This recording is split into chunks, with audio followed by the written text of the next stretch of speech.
Let's do this together. Igitondo cyiza nanone mu majyaruguru mu majyepfo iburengerazuba iburasira bwaryo abatuye imisozi igihumbi mwese mwongeye kuramuka.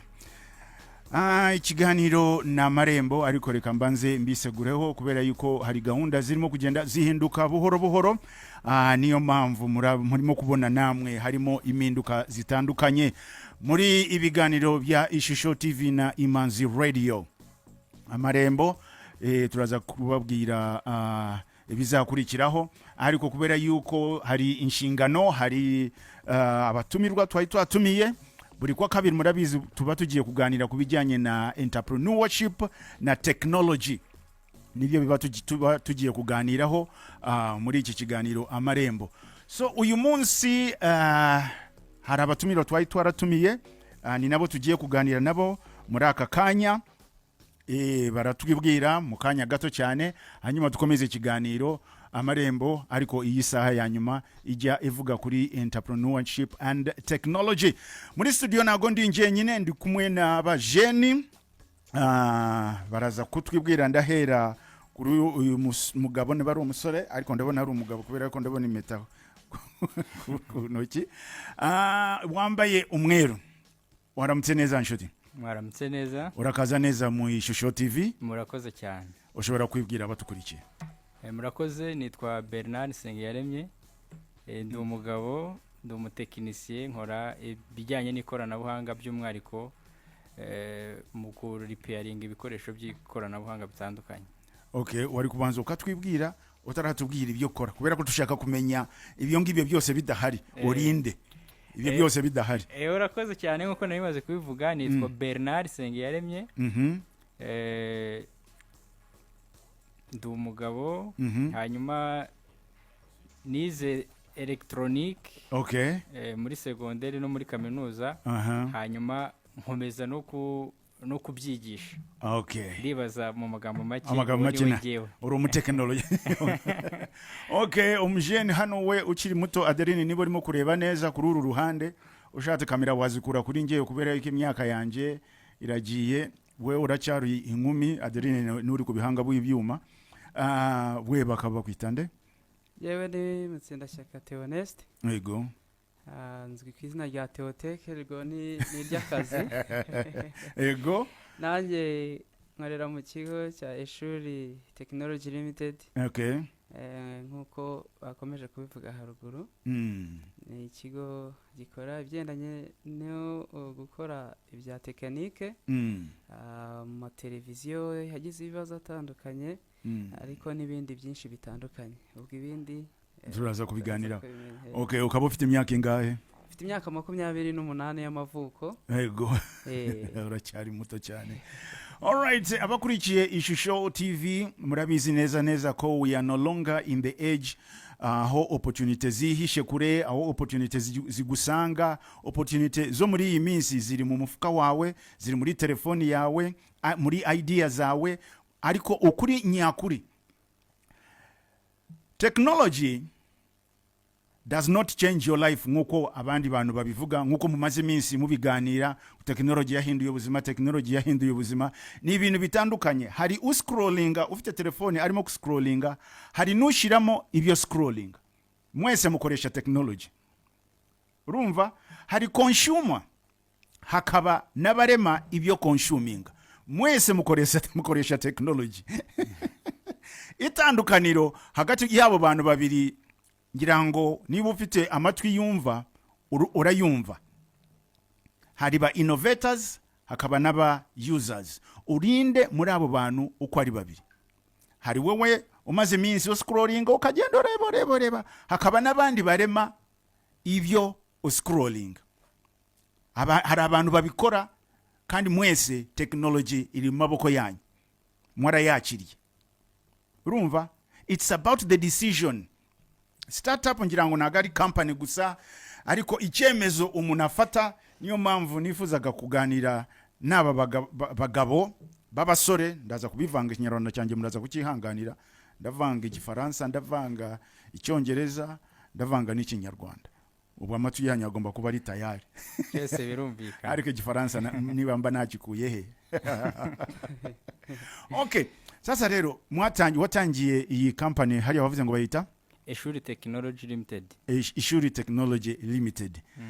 Okay, mwari mugamije iki mbere yuko tunayitangira? Niki cyatumye yitangira? Wari ubabaye, wari urwaye, wayitangiye kubera ko ari byo wize, hari umuntu wagufashe nabi ugiye gukoresha ikintu cyawe, ni passion wagiye mu ishuri bikaba ari byo washakaga gukora?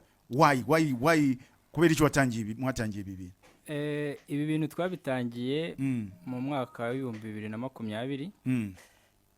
Twari turangije amasomo, hanyuma tubona tugeze hanze muri societe, tubona ko hari bimwe mu byo dufite societe ikeneye kandi tubifite mu bushobozi, dufite impamyabushobozi zo kubitanga.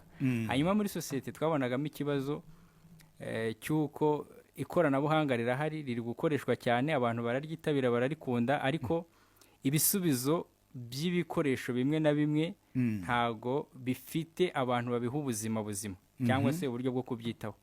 Imwe muri challenge rero cyangwa se imwe mu cyatumye duhita twihutira kubikora nuko twabonaga ko bikenewe, kuko ikoranabuhanga riri ku muvuduko udasanzwe. Ibikoresho biba byinshi, ndetse n'ababikoresha bakabikoresha ku bwinshi. Tubona ko rero twaba igisubizo mu kubiha ubuzima. Hanyuma urebye niyo mpamvu ifatika yatumye dutangira, kugira ngo dufashe societe, kuko twari tumaze kugira impamyabushobozi, dufite ubushobozi bwo gukora ibyo bintu. Twumva ko twatanga umusanzu muri societe kugira ngo dufashe abantu muri ubwo buryo. Okay, mbere yuko mutangira gukora ibi bintu, byanze bikunze hari ibyo watangiriyeho, ntabwo watangiye kuri ibi ngibi. Mbere yuko za muri ibi ngibi wakoraga iki wowe? Nakoraga ubundi mu bigenda nabyo bijya gusa n'ibi, ariko byari byo gukoresha laptop dukora mu maserivisi ariya akenshi z'Irembo, mbese online services. Byasaga n'ibigendanye nabyo n'ubundi. Nabyo ni technology. Nayo ni technology. All right, muri make mwakoreshaga technology ariko mutari muri hands on. Yes. Okay, mufata icyemezo cyo kubihindura. Ndacyakomeza. Can you explain mu minota katuvuge 10 kugira ngo umuntu, ndashaka umwana muto, kubera ko akenshi iyo tuvuze startup hano hari abantu uburyo babyumvamo. Turi mu kiganiro cya startup. Umwana muto cyangwa umuturage wo tujye kure, tuve hano mu banyamugi, wowe mu minota 5 cyangwa 1 cyangwa 2 ndashaka usobanurire umwana w'imyaka 10 startup icyaricyo, uko byumva, kugira ngo nawe abyumve. Muri make ndashaka wa muntu, ntabwo navuga uciriritse kubera ko ni ijambo ribi, ariko wa muntu kugira ngo tubyoroshe nibimukomerere kumva iyo tuvuze ijambo startup. Reka bitangirire wenda ku rugero. Okay. Hari igihe umuntu agira idea cyangwa igitekerezo, yarangiza akacyubaka. Urumva igitekerezo, ureba ikintu ushaka kuba wageraho, cyangwa se ikintu ushaka kuba wategura gukora in deep cyangwa se byimbitse, ukabitangira ari igitekerezo. Hanyuma iyo uteye intambwe noneho gushaka gutangira kubishyira mu bikorwa cyangwa se mu ngiro, nibyo navuga startup, gutangiza icyo kintu. Ariko hari ibintu by'ingenzi bigomba cyangwa se bigombwa. Icya mbere ni ukuba ufite iyo idea cyangwa se icyo gitekerezo, ukagitegura, ukacyubaka, hanyuma ukamakinga cyangwa se ukizera neza ko ufite skills cyangwa se ubumenyi muri cyo. Ubumenyi muri cyo kugira ngo ikintu, burya igitekerezo kugira ngo kigira imbaraga cyangwa se kirambe, nuko uba uri perfect muri cyo cyangwa se uba uri mwiza muri cyo. Wenda ubwo reka mpite ntangaho urugero kuri twebwe. Technology urumva ni ibintu twahisemo, kandi tubihitamo kuko tubona ko ari kimwe mu bintu bifite imbaraga mu isi ya none ndetse no mu hazaza. ubu twabonye ko nta domaine cyangwa se nta cyiciro na kimwe kigomba gusigara muri tekinoloji. Dukunda kubivuga cyane, niba uri umuhinzi niwumva ko tekinoloji itakureba uzasigara muri domaine zose, mu kwiga, mu kwigisha, muri business. Tekinoloji ni inkingi ya mwamba mu yandi magambo. Natwe rero twagize icyo gitekerezo, wenda tubanza kugira ubumenyi, skills, kubaka ubwo bumenyi, hanyuma startup dufata initiative cyangwa se dufata umwanzuro noneho wo gutangira. Dutangira dufite ubwo bumenyi, hanyuma tureba n'ikibazo tugiye gukemura muri sosiyete, kugira ngo nyine abantu babashe kutugana bakurikiye ubumenyi dufite, ariko kandi banakurikiye ko bari bafite ikibazo mbere na mbere. Bo ubwabo bari bafite ikibazo, bamenye ko dufite igisubizo cyacyo, baraza baratugana. Ariko urumva ko mbere na mbere, muri ubwo mu magambo make wenda ndezimye, startup ni ukuba ufite igitekerezo, hanyuma ukakigirira ubumenyi, ukagishyira ku murongo mbere na mbere, ukagira ubumenyi kuri icyo kintu nyine ushaka gutangira, hanyuma ugafata umwanzuro ugatangira, ushingiye kuri problem statement cyangwa se ku bibazo abantu utagetinga ko bazakubera abagukurikira nyine bafite. Ugashaka ikibazo bafite ugomba gukemura. Aho ngaho wenda ikindi kintu nahita nongeraho nuko muri tujya gufata iyi initiative yo gutangira, nuko twabonaga ko hari abatekinisiye benshi mu gihugu bakora ibintu, ariko wenda atari nabyo bize, badafite ubwo bumenyi, kandi ugasanga ahazaza harasaba abantu bari update, bagendana n'ibintu bigezweho. Sibyo? Niyo mpamvu rero twese tuvuga ngo twebwe dufite ubumenyi tuvanye mu ishuri, tukaba dukunda ibi bintu, kandi tubona ko muri sosiyete hari ibibazo, dushobora gutanga ibisubizo ko tubifitiye ubwo bushobozi, dufitiye inisiye atari byo bize, bashaka kugena n'ibigezweho. Nibwo buryo twese dukora, tugomba kubigisha umunsi ku munsi. Ibyasohotse turabireba, tukareba ni iki gihari muri byo nyine dukwiye guha abantu, hanyuma tukakora videos zitandukanye tubigisha muri ubwo buryo. Mufite muranigisha? Tunatanga amasomo muri technology muri rusange. So noneho kanje iwabo, kubera ko ari ikibazo yasubije nashaka kubaza, ariko wenda akikiye hejuru, kubera ko mwabonye ikibazo, mushaka kuzana igisubizo mwazanye, wenda kugira ngo wongere kubyo yavuze, igisubizo mwazanye gitandukanye n'icyari gihari. Ni ikihe? Navuga ngo igisubizo twazanye gitandukanye n'ibyari bihari. Urabona muri sosiyete y'abatekinisiye uyu munsi bavuga yuko abatekinisiye hafi ya bose baba ari abatekamutwe. Muri make ntabwo ari abo kwizerwa. Ariko tutinze naho gato, urambabarira kukucya mu ijambo, ariko ijambo guteka umutwe abantu urifiteho ikibazo. Ndashaka tubiganire nje nuko niganirira. Guteka umutwe ni ijambo ribi cyangwa ni ijambo rikoreshwa nabi? Nibaza ko ari ijambo rikoreshwa nabi. Ni ijambo rikoreshwa nabi. Guteka umutwe kuri ngewe bivuze gutekereza. Urumva? Gushusha umutwe. Ariko kubera ko hari abantu bangiriza ijambo, ariko iyo urimo guteka umutwe uba urimo gutekereza, urimo gushusha umutwe, kugira ngo umutwe wawe ukore neza. Ukoresha umutwe cyane kugira ngo urimo gushaka igisubizo. Ariko sasa rero ryagiye mu batekinisiye n'abanyamugi bose babifata ngo ni umutekamitwe. Utatetse umutwe se wabaho? Utakoresha nugukoresha ubwonko bwawe. Ni ugutekereza cyane kugira ngo gushusha ubwonko. Ijambo ariko ryafashwe nabi byo. Jewe wenda twabyita kubindikiranya ni kubindikiranya ari byo magambo. Byaba ari ukubindikiranya. None urandenze kubindikiranya nabyo birakomeyemo. Komeza. Ni ukuvuga ngo nyine hari iyo shusho mbi muri sosiyete ahanini y'abatekinisiye, ko udashobora gushyira umuntu device yawe runaka, urugero ni televiziyo yagize ikibazo, ngo wumve ko wayimusigira akayigukorera neza, akayigusubiza nta bindi yangijemo cyangwa ngo abyijyanire.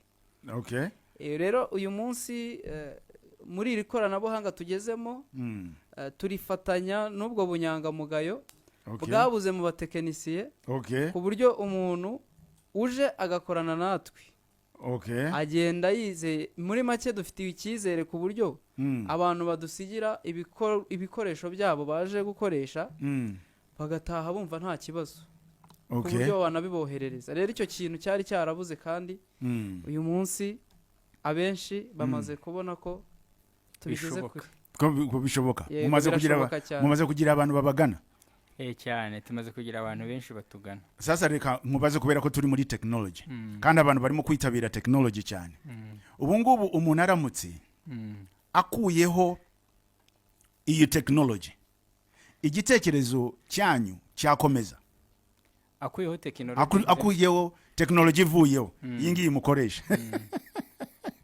Kubera ko mwari mufite idea ko hari ikibazo, iki kibazo murimo gukemura niyo idea byakomeza kubaho mutafite technology.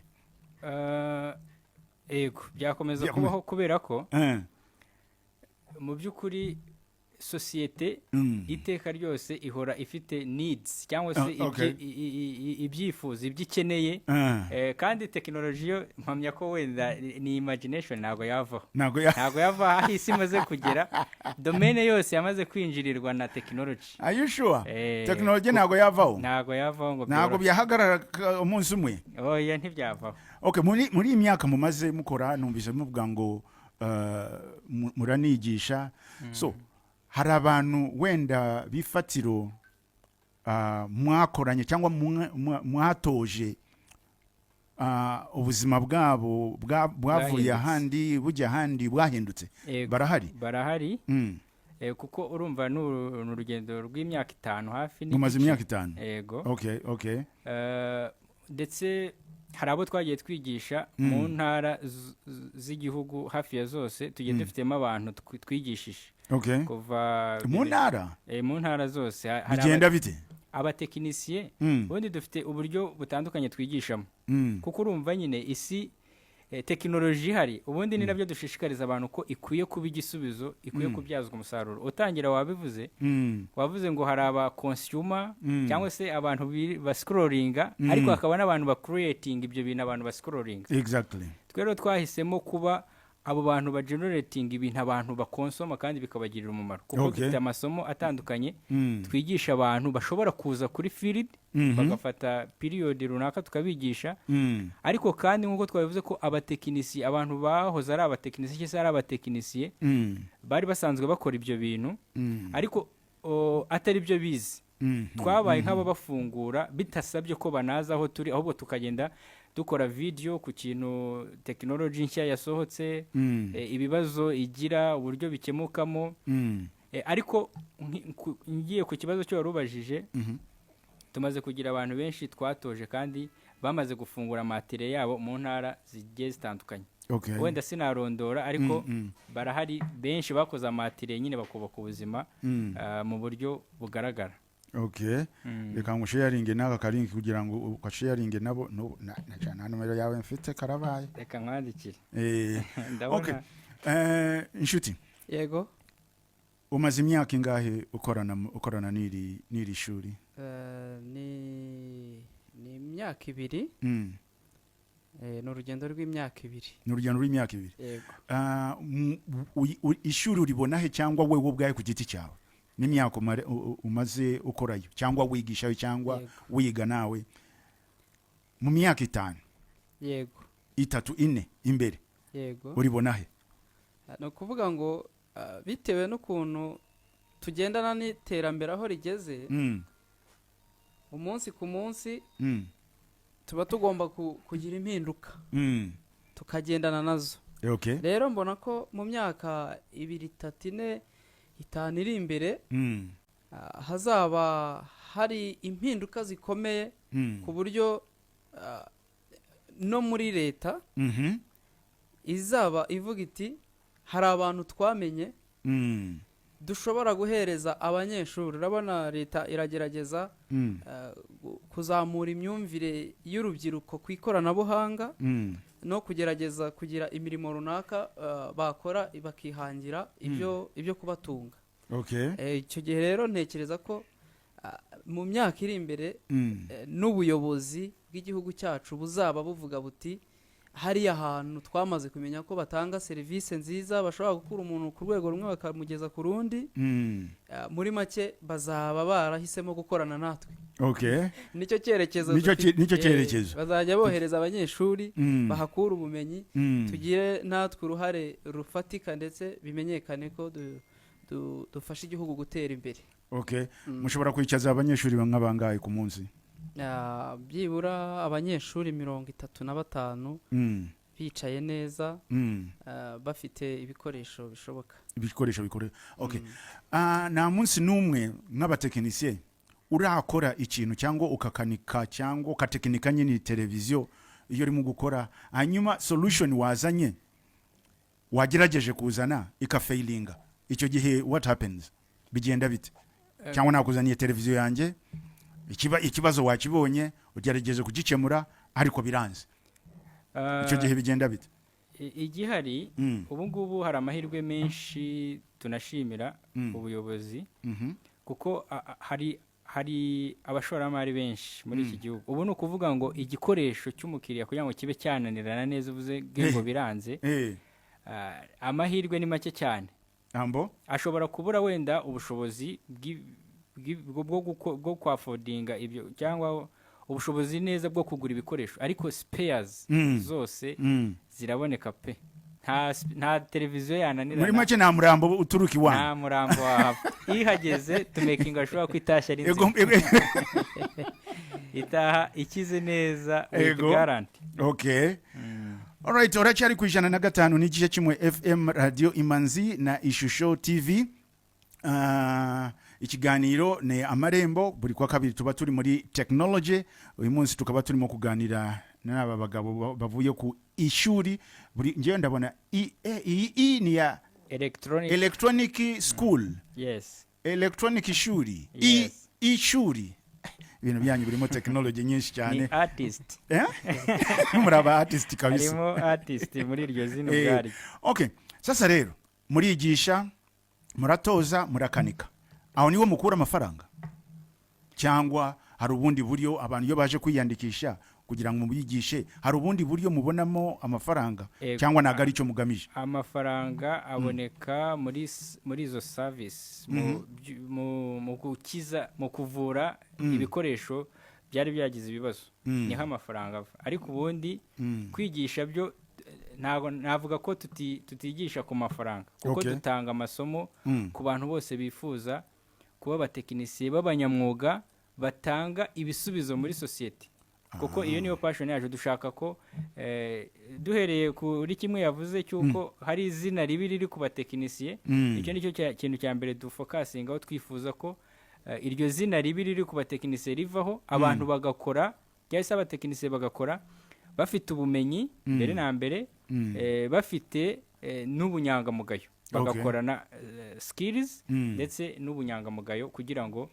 izina ribi kwa kundi abaturage cyangwa se abantu basanzwe babonaga umutekinisiye bakavuga ngo ni yigeze kubivugaho n'umutekamutwe, bihinduke bumve ko umutekinisiye ni nk'umuganga uvura ibikoresho by'ikoranabuhanga. Ariko ngira ngo icyo gihe cyo muntu kumwita umutekamutwe, ngira ngo byaturuka ku muntu, ku mitwarire ye. Ntago mwayisuzuma, ntago mwajya mu mutima we, ntago mwajya mu mutwe we. Ntago twajya mu myitwarire, ariko iyo turi kwigisha, donc ibyo nibyo dushyira imbere cyane. Turakubwira ntago wenda muri period runaka ugiye kumara twigana cyangwa se tukwigisha, ntago ibintu byose uzavanga ubizi. Ndetse icyo uzakora ni ugutanga ibisubizo muri sosiyete, ariko ugatanga ibisubizo ushingiye ku bunyangamugayo.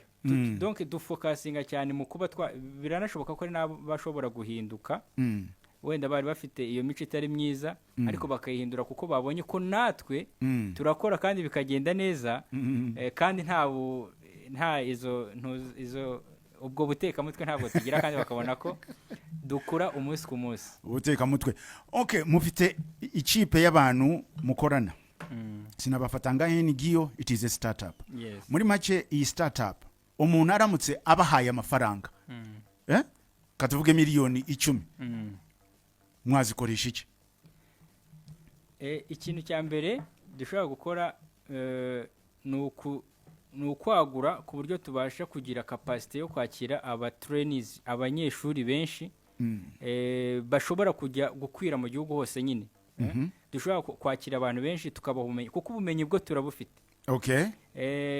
Tubonye rero ubwo bushobozi twakora uburyo ubwo bumenyi dufite tubusakaza, ko n'ubundi turabutanga ariko tukabutanga buri limited nyine ku bantu bake. Icyo gihe tubonye ubushobozi twafata ahantu hahagije, tugafata abantu benshi nyine tugaspreading out ubwo bumenyi dufite, abantu bose bakabumenya kandi bigatanga umusaruro muri societe n'ubundi nk'uko twabyiyemeje. Iki kibazo ngiye kukibaza uyu mugenzi wanjye kubera yuko startup, urabona abantu batekereza yuko iyo urimo gutangira ntago bamenya ibirimo kubera inyuma, aho batekera, aho mu gikoni, hehe.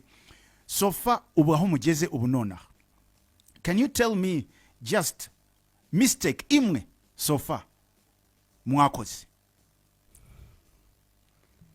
Twakoze mistake mvuga ati hano twaribeshe ariko dufite ukuntu mwarikuyeyo, ariko mwigeze kwibesha, mwigeze to make a mistake. You see, iyo urimo gutangira hari mistakes umuntu akora mu kintu cyari cyo cyose. So wambwira mistake imwe ikomeye cyane nini aho mwibesha? Wenda aho navuga haba hari nko mu bikoresho runaka, wenda hari ibyo ubutekereza ko bizahita bikoreshwa ako kanya, cyangwa se ari byo by'ingenzi cyane waba wenda wari ukeneye, ariko kubera ko nyine tekinoloji ari ibintu bihindagurika bisaba no kwanaliza cyane,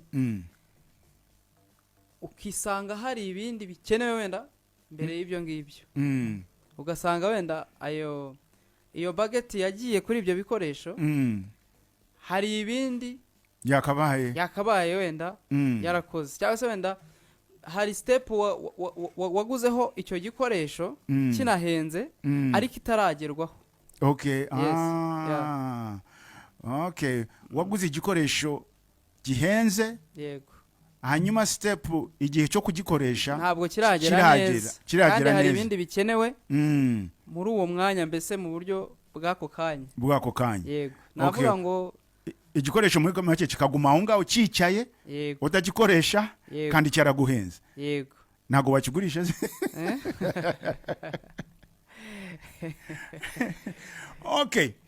Right now muri iyi business harimo competition nk'uko mwayigiyemo, mwahisemo gutangira, harimo ntago nshaka kuyita amarushanwa, ariko harimo business zose zibamo competition. So wewe niki kituma udasinzira muri iyi startup yanyu? Ikintu gituma tudasinzira cyangwa se ngo duse n'abashyiramo intege nkeya ariko mvuga, nuko tubona ko ahazaza h'umushinga turimo ni hanini, harimo akazi kenshi kuruta uyu munsi. Kubera ko uyu munsi wenda reka nguhe urugero, aha twicaye ibikoresho byose birimo hano 100% ni tekiniki. Ni ukuvuga ngo ubu aha turi ubwaho nshobora guhita nkora akazi mu kanya, dushobora kuva kuri kamera ugahituma akazi ngakora ngatahana n'amafaranga. Yego. Uyu munsi rero igituma tudacika intege nuko tubona ko dukunda kubivuga cyane iyo turi kwigisha abanyeshuri dufite, tubabwira ko ari twe abanyeshuri bakuru, nige munyeshuri ubanziriza bundi kwigisha. Kuko ibyo nabahaye uyu munsi cyangwa ibyo ndi kubaha uyu munsi, ejo hari ibindi bizaba bihari. Nimba ntagiye kwiga ibyo ngibyo, urumva ejo nibagaruka ngo mbigishe nzabigisha iki?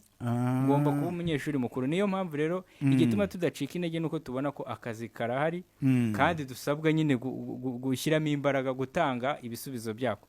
Niba twarabonye ko muri societe hari ibibazo, tugatera n'intambwe kugira ngo tubihe ibisubizo, no kuvuga ntago tugomba guhagarara, ahubwo tugomba gora tuzamura ubumenyi, twiga umunsi ku munsi kugira ngo ejo bundi tuzabe nyine turi dufite profile runini mu gihugu itanga ibisubizo muri technology murimo mwifuza urukampani runini, company nini cyane itanga ibisubizo buri hantu hose intara muzizenguruke cyane.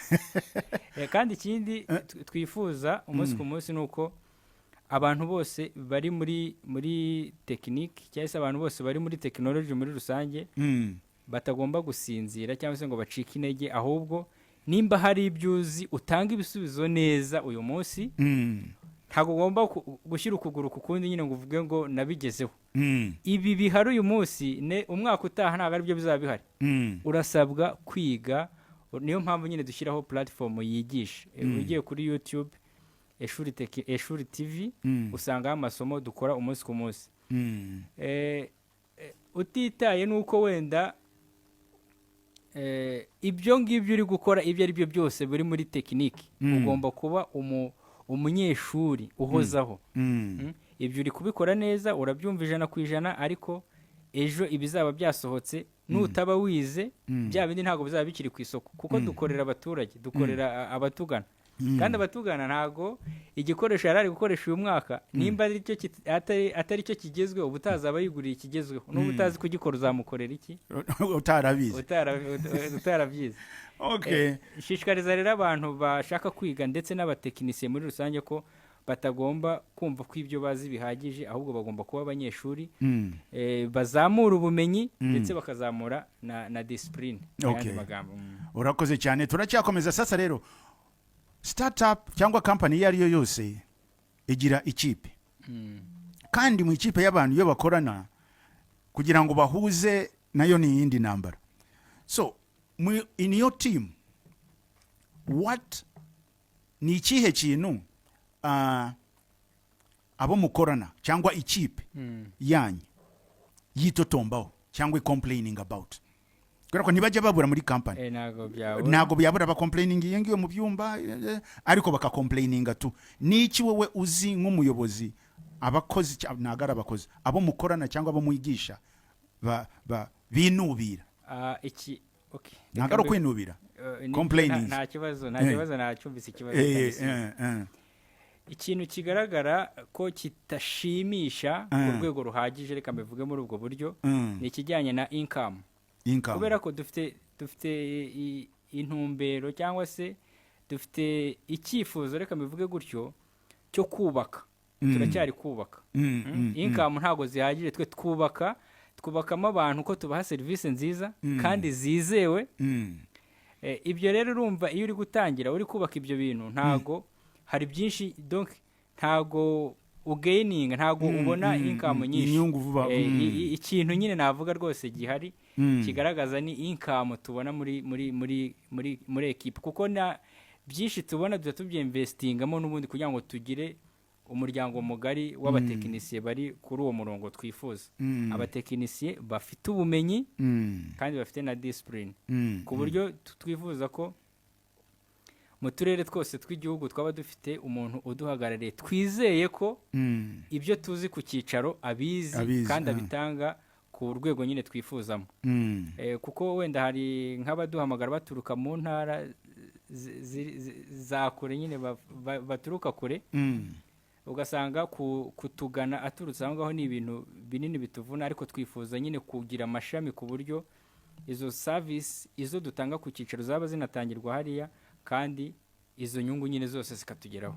Okay. Ariko mu magambo make complain ni income kugeza income se haruta complaining kuri income ra.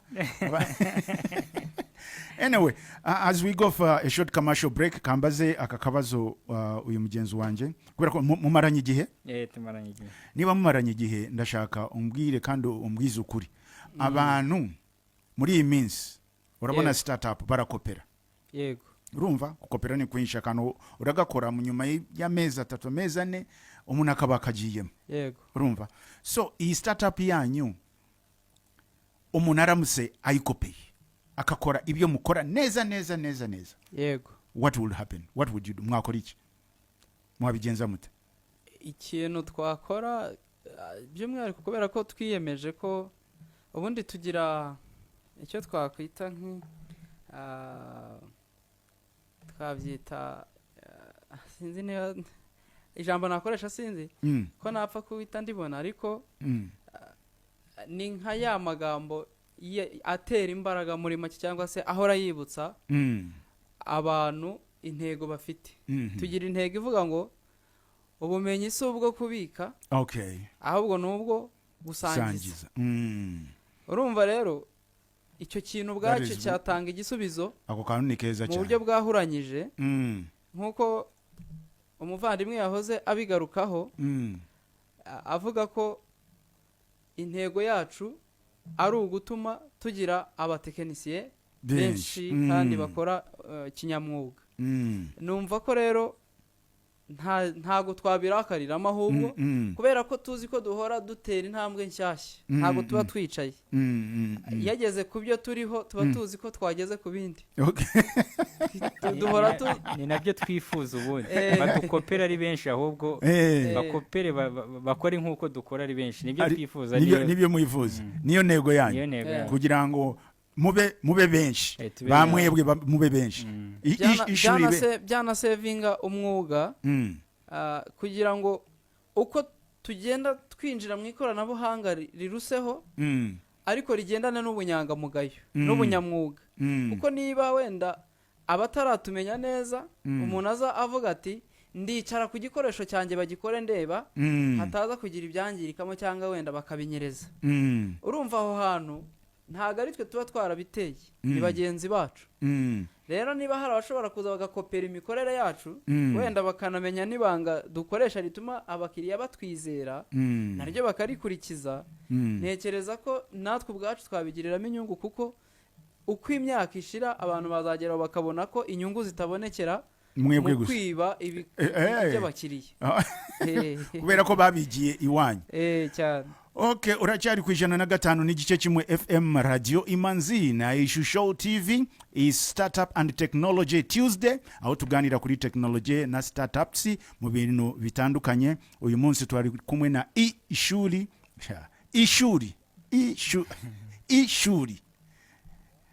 you need to be an artist kugira ngo uvuge ibi bintu. Turagaruka mu kanya nukore ku rushinge rwawe. Are you in business, planning a big event, or launching a brand? Then you need visibility that delivers results. Advertise with Ishusho TV and Imanzi Radio, where your message reaches real people across Rwanda. We offer professional podcast recording, elegant wedding coverage, high-quality live streaming, creative TV and radio advertising that grows your brand. From business promotions to life's biggest moments, we capture it, broadcast it, and make it unforgettable. Call us today on 0789010896. Let Rwanda see you. Let Rwanda hear you. Ishusho TV and Imanzi Radio. Your story, your brand, your spotlight. Plug in to positivity. Fuel your mind. Spark your goals. And shine through the day. Let's do this together. Definitely, let's do this together. Ku 105 n'igice kimwe FM Radio Imanzi is Startup and Technology Tuesday. Ikiganiro na Marembo, and this is your morning power source. School, shuri, turi kumwe naryo hano kubera ko n'ibya technology. Ariko iryo jambo tugomba kuryigaho kubera ko mwari mugomba kuba mwararitekerejeho, ariko nta kibazo.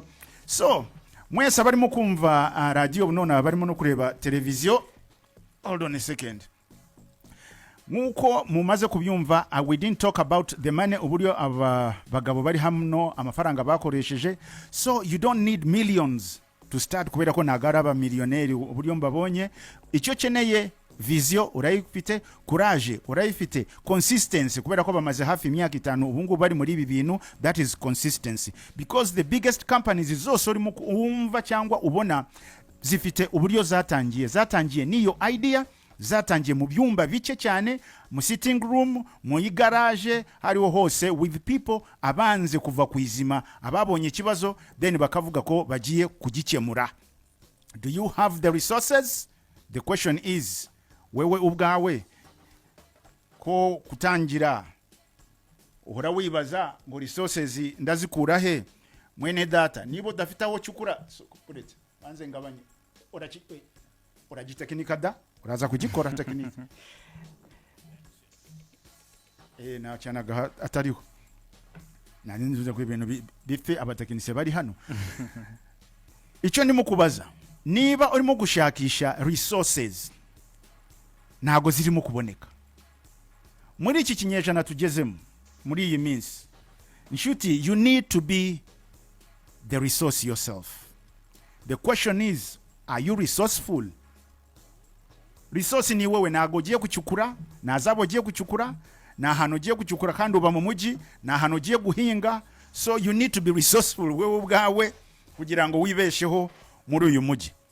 Reka tukomeze n'abashuti banje, niba ufite icyo shaka kubabaza uhamagara kuri 079 079 amazera 278 200 079 amazera 278 200. Akabazo ka mbere, ibi ni ibibazo byihuta urumva, ariko ndaza kubibabaza mumaze kumbwira umuntu abakeneye uburyo yababonamo, aho yabasanga n'ibyo mukora. Reka twabivuze kenshi, ariko now I just want you to be specific. Reka mbere kuri nimero za telefone, waduhamagara kuri 078 78 53 990 078 78 nanone 78 53 990. Hanyuma social media tuba kuri YouTube ni Eshuri TV. Eshuri TV. Ego TikTok Eshuri TV, aho hose wahadusanga. Hanyuma tugira ku cyicaro kuri headquarter aho dukorera ni hano mu mujyi wa Kigali, mu murenge wa Gitega, ahegeranye n'ibiro by'umurenge wa Gitega muri iyo location. Okay. Abantu bashaka kuza kwiga bariyandikisha tukabandika, hanyuma tukabaha igihe bazazira nyine kugira ngo tukore amashift ameze neza, batahane package yuzuye. Okay. All right. Ibi bibazo sasa rero buri muntu arabisubiza uko. Yego. Ndakubaza ni yego, urambwira kimwe mu byo mvuze. Yego. Okay? Kamere kuri uyu nguyu. Yo muze impact urabyumva? Impact urabyumva? Yego. Na money urabyumva? Money, yeah. Okay. So, urahitamo kimwe. Wewe, impact, money. Hitamo kimwe. Impact, money. Impact. Wewe, yeah, impact. Okay. Investor, customer. Investor, customer.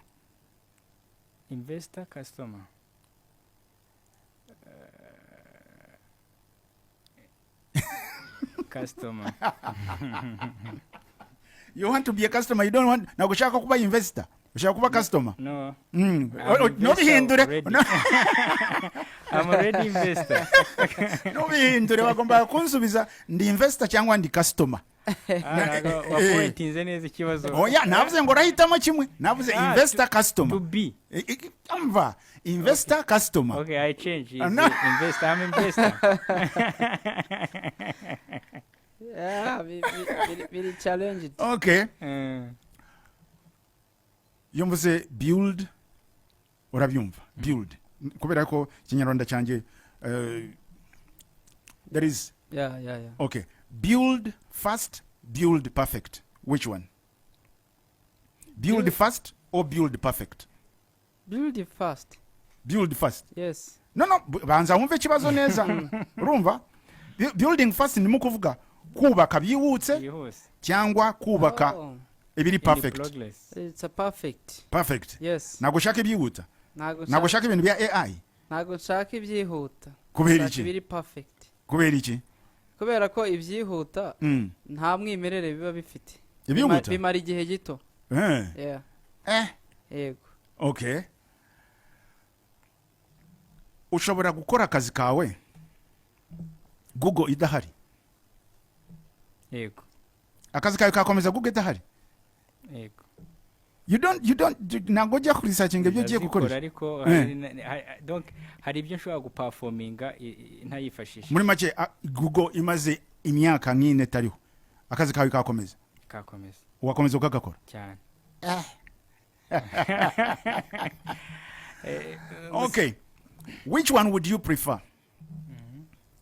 Fail publicly or quit quietly? Wewe. Fail publicly. Publicly. Failing publicly. Isi yose kabimenya. Cyangwa ukabivamo buhoro buhoro ntihagire ubimenya. Niki wahitamo? Fail publicly. Kafailinga public isi yose kabimenya. No problem. What? Wewe.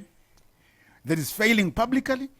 Bana isi yose kabimenya ko waneshejwe cyangwa ukanyonyomba abantu bamenye nuko na company yigeze ibaho. Ukakiyongiyo nyuma y'umuryango.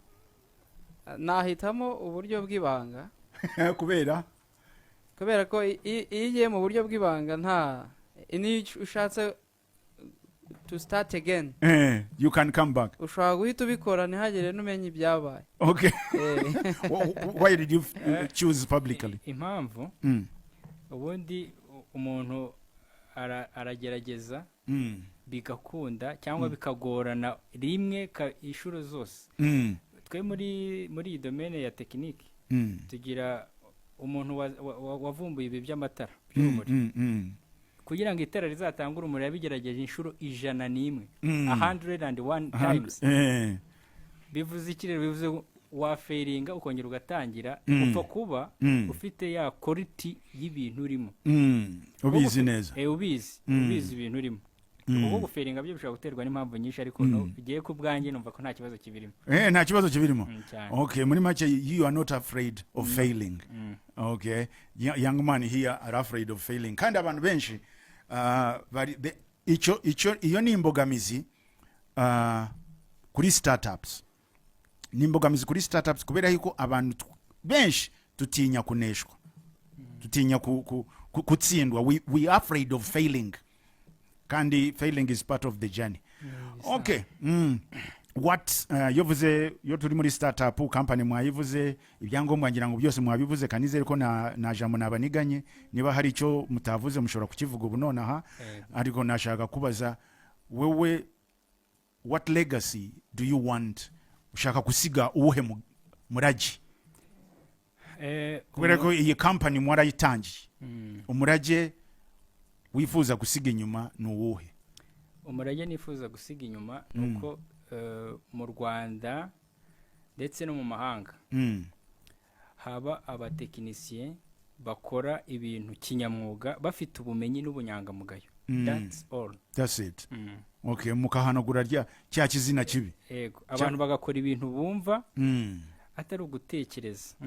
Donc atari ukugerageza. Ugakora ibintu wumva ukabikora kinyamwuga with ubunyangamugayo. Okay. Kuba jeni bafite imyaka 23 22 muri make wabaha ubuhe butumwa?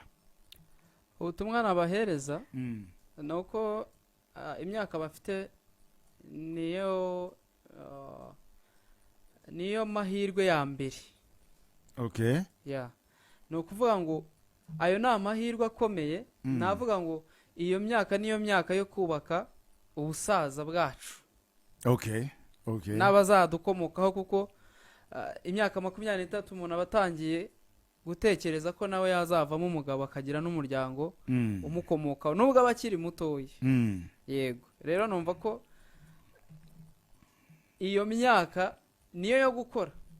Okay. Hariho umuntu nigeze ko bavuga ngo ibyo uzakorera uryamye ubikorera ugihagaze. Wow. Okay.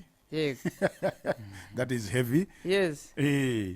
Ibyo za what will help you when you will be old. you have to work for it now. Yes. Thank you very much. If you are sleeping now you will need to stand up at the old age. Yeah, Oshage. Yeah. Okay. Beautiful. And Mr. Yes. Sasa rero ndashaba umbwire. Mwembi mugiye kumbwira ijambo iri. Tusoza. Ijambo rimwe ryonyene. Niwongereho ijambo rimwe. Ariko banzo vuge ibyo nari niba ari ibyo nakuniganye. Yego reka manze mvuge. Mbere na mbere ndabanza gushimira wowe n'ubuyobozi bw'iyi televiziyo kubw'umwanya mwaduhaye. Ikindi ni ugushimira abantu batugana umunsi ku munsi. Okay.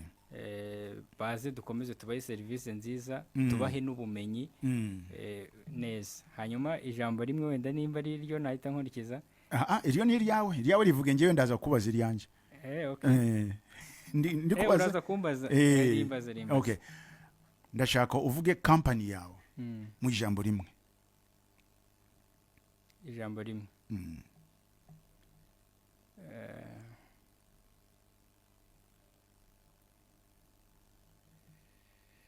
Reka nyivuge mu magambo abiri gusa. Nta kibazo yivuge mu magambo abiri. Technology ubunyangamugayo. Technology ubunyangamugayo. Ntawuzi uko ejo hameze. Ayo ni amagambo angahe? Nabiri. Nashaka ijambo rimwe.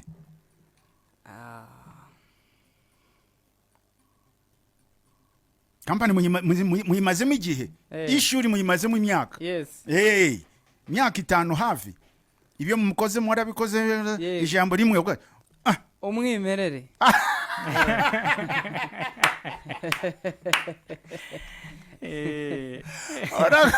Ora wambere kabisa numvise icyo washakaga. Ijambo rimwe. Umwimerere. We wavuze technology n'ubunyangamugayo. So murakoze cyane ishuri. Murakoze cyane namwe. Kanizere ko abantu bafite amateleviziyo ubwoko bwose murayakora. Ubwoko bwose televiziyo igeze iwacu itahari nzima. Murayizura. Turayizura kabisa. Na yanyu muratangira gukora se? Hardware and soft. Hardware and soft murabikora. No kuvuga yuko na telefone mwazikora. Yes. Yego twazikora. Mwazikora? Ariko cyane ubu ngubu twibanda kuri televiziyo. Nizo to making ashobora ko umuntu tugannye atahana igisubizo 100%. Uyu muntu yahamagaye kuva kare ashobora kumbwira nabi. Allo? Yes, allo. Oui. Digisoni. Yego. Turacyariho. Ni waje kudusezera. Nagufasha kubera ko uri inshuti. Uburetse kutamfasha. Ubundi nari ndimo kuvuga kandi umunwa urabizi madamu yadahari. Nakundi nyine. Ninje uteka, ninje ugabura, ninje woza amasahani na urabyumva. Turi kumwe nabyumvaga nuko wanze kumfata ngo mbwire niki ni ariko nacyo. Ariko ishuri wabakurikiye. Nabakurikiye ahubwo. Ari ikintu nyine nshaka kwibariza. Urumva nimba ari technology. Bigisha nyine bose hari abantu mbona babikora batayiza na mu wa 3 primaire. Okay. Nago bita baze kibazo cyawe. Kanizere ko cyumvikanye. Ndi kubyumva. Okay. Ngiye nagira ngo nyine babari. Nabo baza nyine bakabafasha urumva bakabahugura nyine bakarushaho kwikora neza. Okay. Reka aza gusubiza nta kibazo. Ansubiza navuye kuri phone. Nta kibazo rwose. Sawa turi kumwe. Urakoze cyane Bernard. Ikindi ariko nanone. Minervari bari ingenzi. Ako nakaraza kukakusubiza. Yavuga rwose tubimenye sawa. Okay, ututubazo kwari tubiri watumusubiza tukataha. Yego icyambere yarabajije nimba reka mpere ku cyanyuma. Ku kijyanye na Minervari. Kwiga ubundi intego yacu no kwigisha abantu bakamenya. hari n'ubumenyi dutanga rwose ku buntu ntago twishyuza gutanga ubumenyi kuko niyo passion yacu twe twifuza kugira abatekinisiye hose baduhagarare kuko wenda icyo kintu nawe ushobora kuhita ukibaza gute twakwifuza gutanga ibyo tuzi tutabona wenda ayo mafaranga direct ariko iyo twakwigishije buri ukajya kuri field uba ugiye kudukorera akazi hari ibintu byinshi n'ubundi dukenera ukaza tugakorana n'ugukura clientele turayagura ikindi yarabajije icyambere amashuri ibintu by'amashuri amashuri ntago tureba kuri level runaka y'amashuri kuko nimba ubizi neza nzi ko uzi ko hari abatekinisiye bo muri quartier baba batarize na primaire nyirango irangire kandi bagakora bagatanga service aho rero niho twe twashingiye cyane turavuga ngo naba bandi ni bamwe mu bantu bacu tugomba kugeza kuri level igezweho nyine nimba bakoraga ibintu bigahinduka ntibaze kwisanga batagishoboye rero nta level nimwe y'amashuri dufata kuko hari nabo twigishije batazi no gusoma ikinyarwanda no kucyandika batabishobora urwego rwose waba uriho ushaka kuba umutekinisiye tugutwara muri ubwo buryo tukakwereka uburyo ugomba kumenya gukora ukagira n'ubunyangamugayo ni ibyo ngibyo dufokasingaho nta level nimwe y'amashuri ntago bibareba urakoze cyane murakoze cyane kumva ikiganiro amarembo ku 105 n'igice kimwe FM radio Imanzi no ku Ishusho TV ishuri murakoze cyane mukomeze uwo mutima wo gufasha kandi namwe muzatera imbere urukampani rwanyu ruzakomere rubenga izindi company zose ruwaguke ruzuru Rwanda murakoze cyane mugira umunsi mwiza murakoze Feel the power, join the vibe. Start your day plugged in. Only on 105.1 FM Imanzi Radio and Issue Show TV.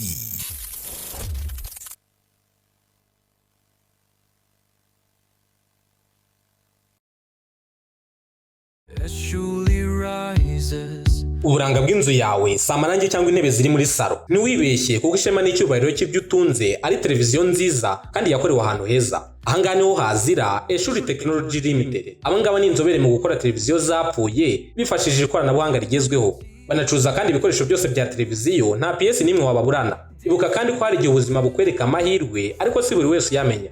Batanga kandi amasomo y'igihe gito ibizwi nka short course aho mu mezi 3 gusa ubuzi gutekinika televiziyo n'ibindi bikoresho byose bya elektronike. Uru ni urufunguzo rw'ahazaza hawe aho ubuhanga buhurira n'ikoranabuhanga. Eshuri Technology Limited dukorera mu mujyi wa Kigali hafi n'ibiro by'umurenge wa Gitega. Twandikire cyangwa duhamagare kuri 078 78 53 99 cyangwa 078 29 34 34 Eshuri Technology Limited, source of knowledge, engine of progress.